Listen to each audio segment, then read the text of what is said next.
Welcome to MissouriNet.com. I'm Bill Pollock along with Jason West, the communications director from MSHSAA, a busy man, in fact, a busy department this weekend. Jason, where do you want to start? This is like the last final push, isn't it? This is the last push to get us through.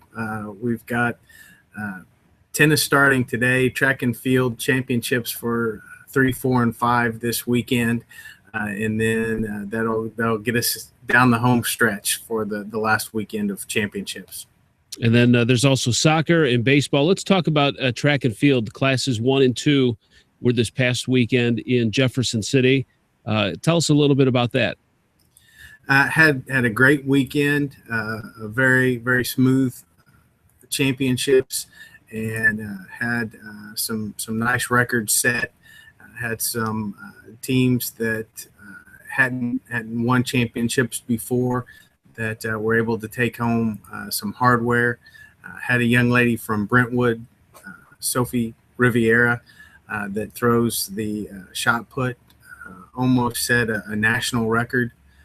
Going into the competition, our overall state record was 47 feet and just a little bit over 47 feet.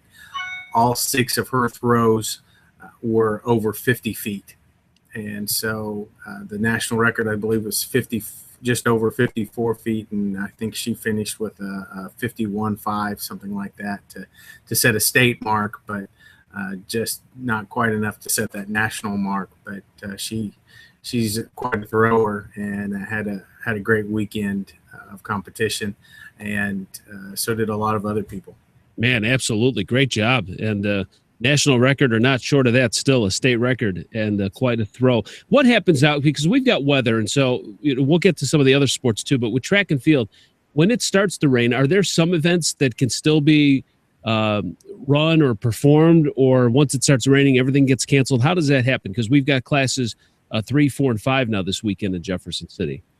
That is true, and we can run in rain, but it's awful hard to jump and pole vault in the rain. Sometimes throwing the shot put into a pool instead of a sand pit, but a lot of the events can run. Obviously, it's not the optimal conditions, and so there won't be any world records set, but we can. That's why we run the races instead of just going by times, and we want everyone to be on the same level playing field. And so if one person's running in rain, then as long as all of them are running in the rain, and we can go from there. But there are the races for the most part can take place as long as we don't have severe weather, lightning, and those type things. We'll still run, and then we may delay some of the field events like the high jump or the pole vault and those type things. All right, we also have team tennis, and then towards the end of the weekend, you've got the individuals and the doubles. That's down in Springfield.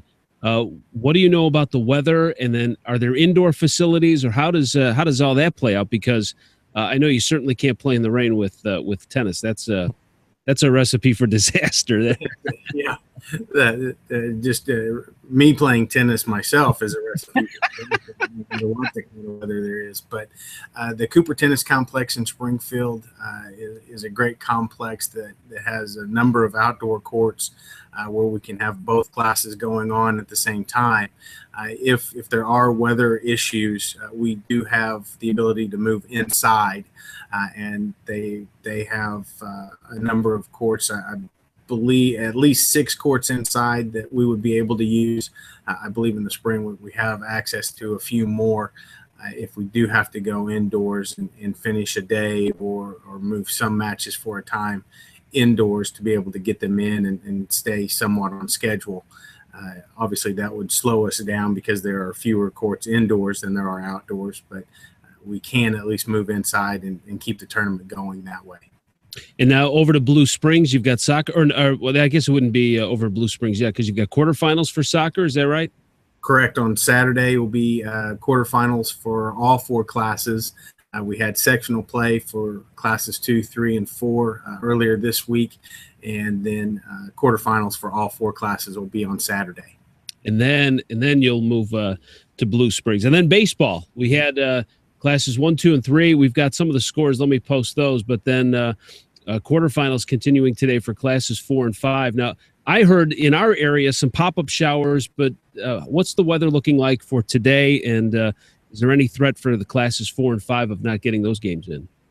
I think we're okay right now. Like you said, we do have in the forecast some scattered showers a little bit later this afternoon, which would be right about the time some of those games are supposed to be taking place. But with the advent of artificial turf, and a lot of schools are adding that even to their baseball and softball fields, we are looking pretty good to be able to get some of those games in, if not all of them this evening.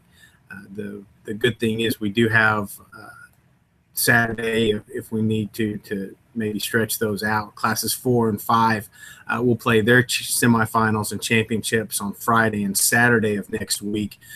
So if those games do need to be postponed and moved back a day or two, we have a little wiggle room to play with. But just depending on where those showers pop up this afternoon, we're looking pretty good right now. We had some shootouts yesterday. I was looking at this Class 1 quarterfinal score. Hurley 15-14 over Dadeville.